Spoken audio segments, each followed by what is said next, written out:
PowerBoat Television is brought to you by Yamaha. Conquer water with Yamaha. Ford F-Series. Smart, tough, capable. And BoatBuys.com. Over 60,000 new and used boats for sale.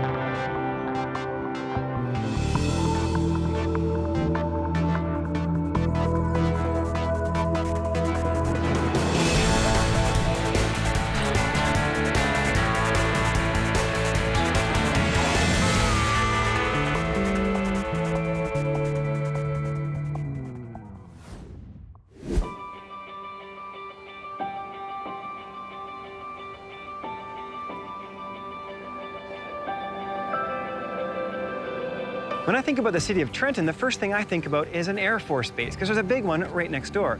I didn't think about boating until I came through here from Kingston dragging a boat up into Georgian Bay.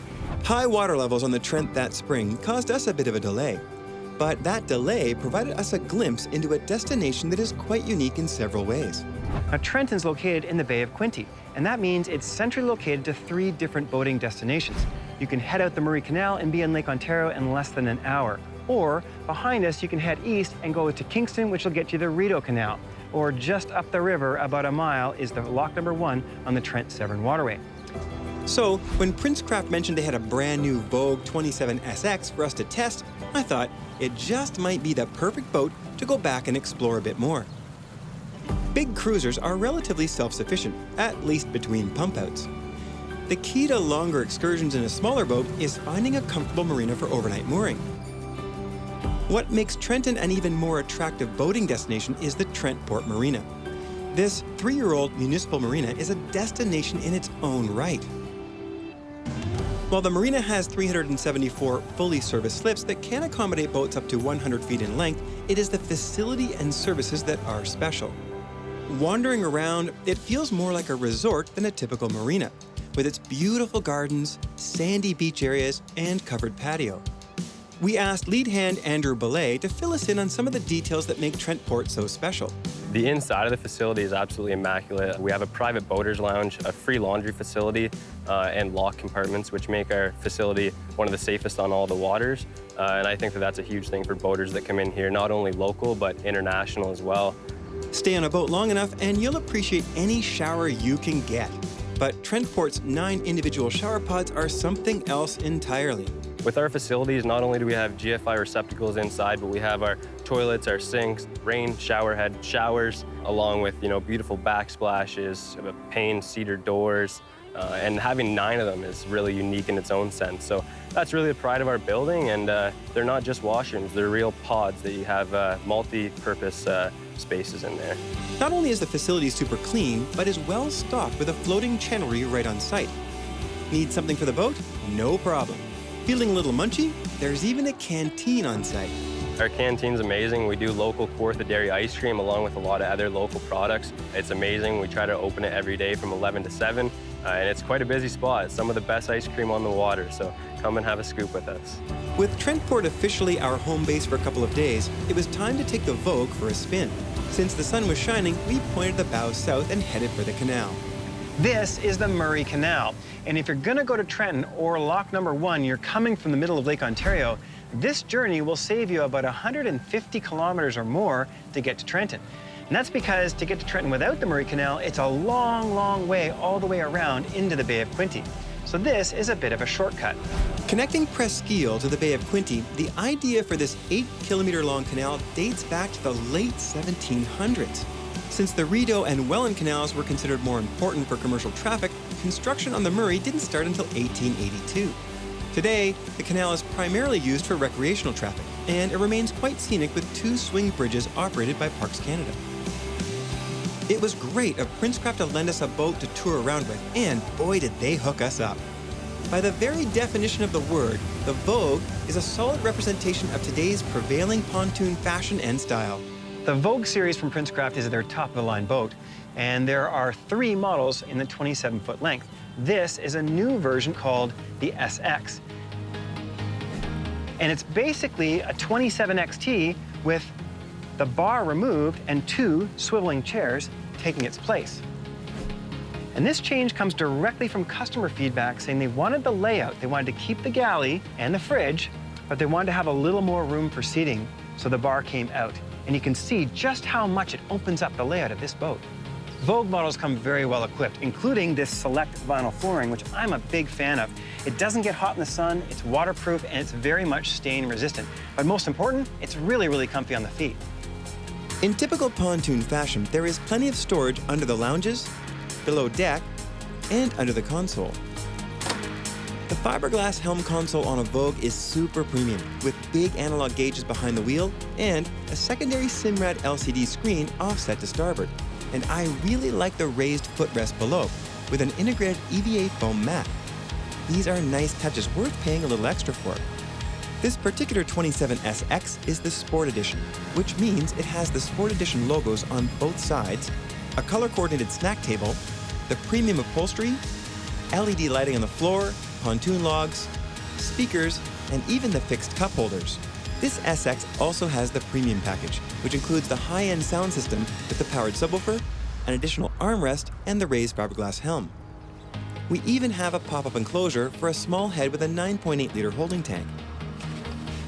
This 27SX also has a couple of great options, including this black painted wakeboard tower with LED lights built in. You know I love LED lights because you can leave them on and not worry about pulling the battery down. Powering this 27SX is one of Mercury's latest 300 horsepower V8 Verados. And before we wheel out of the canal and open her up a bit, check out how quiet this engine is. I mean, listen to it. That is a quiet engine. You gotta hand it to Mercury. That's a big, big step forward. Now this boat has the performance configuration with the 3 logs. You do sacrifice just a little bit of ride comfort in the chalk, but you get so much more buoyancy and stability. Plus, you get to put that 300 Merc on the back. And that new V8 Verado is something else. When you hammer the throttle, it does this.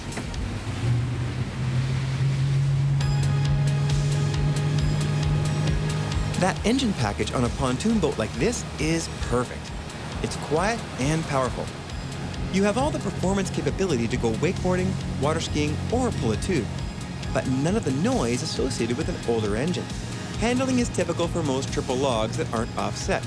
There's not a lot of lean when turning, but it is a pontoon boat, and if you want maximum stability, this is a great configuration. And the 27 is probably one of the ideal lengths. It's not too heavy that you can't tow a little half-ton, and it's not too small where you can't fit 10 or 12 people comfortably. The 338 isn't new, but the 338 OB, for outboard, is.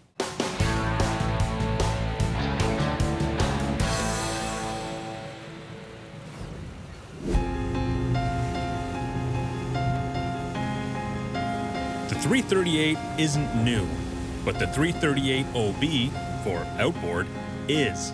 And like a lot of boat manufacturers, Cruisers Yachts recognizes that the majority of owners only use them as day boats, so you're seeing more big bow riders. But unlike some manufacturers who simply stretch out existing models, the 338 was built from the ground up to be a big bow rider. And that means it really works. The helm is just incredible. It's almost aviation inspired as much as it is automotive inspired. You got everything here, all your switches, your joystick piloting, of course, throttles, and your Raymarine Hybrid Touch, Mercury Vessel View, and your kicker stereo controls. But also, you have a few switches underneath the joystick right here, and those open up the hatch where the engine would be if it was a stern drive. We have the outboard, so this is a huge cavernous storage space. Also extends the sunshade, and the third one lowers the backrest of the transom bench into a sunbed. Now when it's lowered, you can raise the backrest independently, both ways actually, if you want to face into the boat or out to the water, into a chaise lounge style seat. The passenger seat can also transform from forward-facing bench to be a part of the aft cockpit. And back here, you'll also find a small but stylish sink and a base for a solid wood table. not some flimsy plastic one that you'll find on many other boats. And even though it's an outboard, there's a good-sized swim platform, the deep-reaching swim ladder, and dedicated access for your shore power. The walkthrough to the bow is on the port side, and in trademark cruisers yachts fashion, they have put storage space anywhere they can find it. Here too is a fold-out door if you want to seal off the wind on a cooler day. The bow lounge is truly massive, larger than the aft cockpit on a 20-footer, easily. And it's full of cup holders and speakers, and even has its own stereo controls. The in-floor storage locker up here is equally huge. There's a dedicated spot for a full-size cooler, and a nice touch that proves this was designed by people who actually boat. There are multiple built-in garbage bins. There's another table, specially cut to match the curve of the bow, and thanks to a lower table base and a cushion topper, this can also be used to transition to a sun pad. With all the space up on the forward and aft cockpit, it's surprising to find they also have a small cabin with air conditioning if you want to get out of the heat. And behind both port and starboard backrests, you guessed it, they found more storage space. It's too small for adults to comfortably spend a lot of time down here, but thanks to the pull-out center cushion, it's a perfect place for kids to nap. Push the cushion back, and down here is a great spot for a group to get out of the heat. There's a microwave, and a fridge, and another built-in garbage bin. And very important to have truly comfortable long days on the water, there's a good-sized head to starboard. It has all of the comforts you'd expect.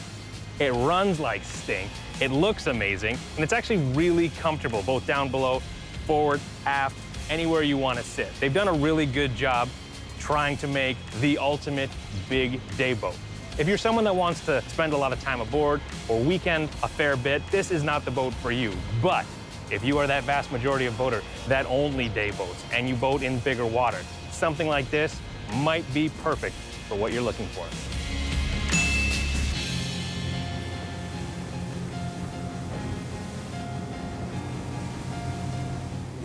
You'll see we're not on a big fish boat today. Instead, we're on the brand new 2019 Sea-Doo Fish Pro.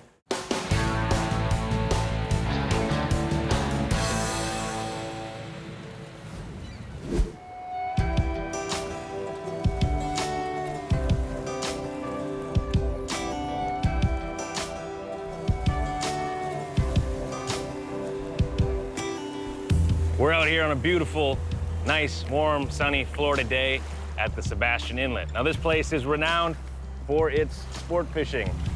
So let's see if I can't go ahead and ruin that reputation by getting skunked.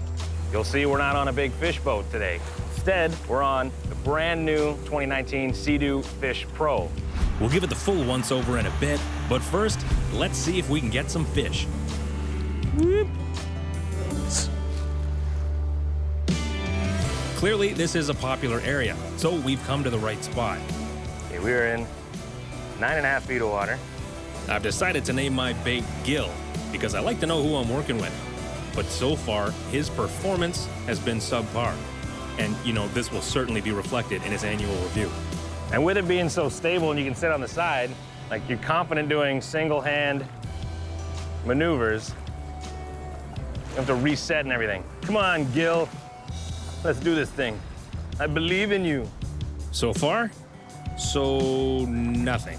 Maybe if we reset at the top of the inlet and drift along with the tidal current again, we'll have better luck.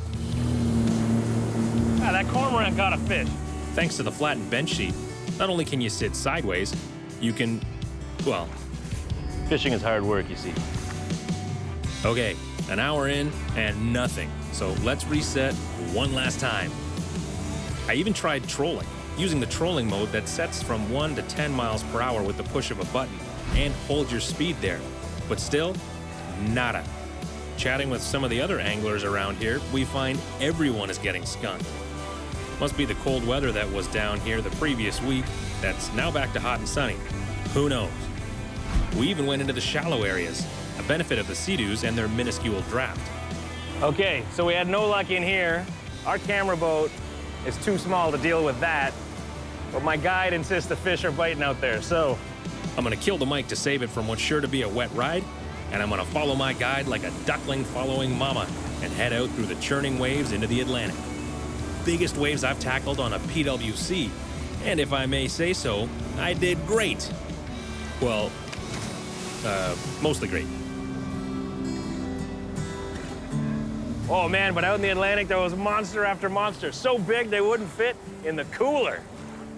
It's the only reason I don't have proof. Of course, with the ST3 hull, it's so forgiving. You know, I'm getting bounced around a little bit in this chop on a windy day, but it's so smooth. But let's tuck into this little island so I can dry off while giving the Fish Pro a proper once-over. Everything you see on this, other than the fishing rods and the speakers right here, are standard. So you get the Garmin Fish Finder and Chart Machine. You need that for fishing. You get this flattened bench-style seating so you can sit sideways on it. It comes with these gunnel topper footrests, so when you're sitting sideways and fishing, more comfort for you. It also comes with this massive cooler slash fish box for you that has the adjustable rod holders, even on the side if you want to go trolling out on an angle. The Fish Pro is actually the longest in the entire Sea-Doo family, and that's because of this right here, this black extension at the transom. But if you look closely underneath, you can see the running surface, the hull, is no different. Underneath is basically the guts of the GTX 155, which means this will handle and be as fun as the GTX 155 with the ST3 hull. That transom extension may not affect the running surface, but it does help with buoyancy and stability at idle, especially when a big boy rocks past and kicks up a big wake. Final thoughts? Well, this is the tried and tested ST3 hull, and with the powerful Rotax engine, it's a joy to run. It does have genuine fishability that you would be surprised exists on a PWC. Works in shallow water, and in spite of a woefully untalented driver, worked in big water too. So is this going to compete with like a tournament boat? No, it's not. But I don't think anyone expected that, and that's not what they're trying to do. They're trying to take PWC lovers who also love fishing and give them something that they can fish off of legitimately, and you can off the Fish Pro. Honestly impressed. I am sold. In fact, got another hour, so I'm gonna go back out, find another inlet.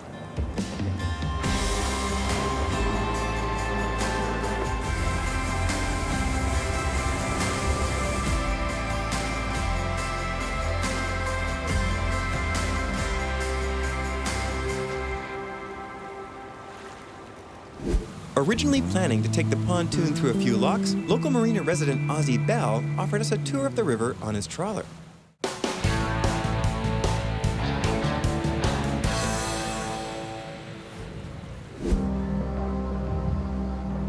The Trent Port Marina's proximity to downtown Trenton makes for convenient provisioning. Shopping, dining, and even a local farmer's market are just minutes away. If you're up for a little walk, Mount Pelion is only 1.4 kilometers from the Trent Port Marina, about a 15-minute walk, give or take. Samuel de Champlain came here in 1615. Why? For the view, which is spectacular. There's a 360-degree view of the Bay of Quinte from up here. Feeling musically inclined? In addition to a summer concert series, you will find live music performances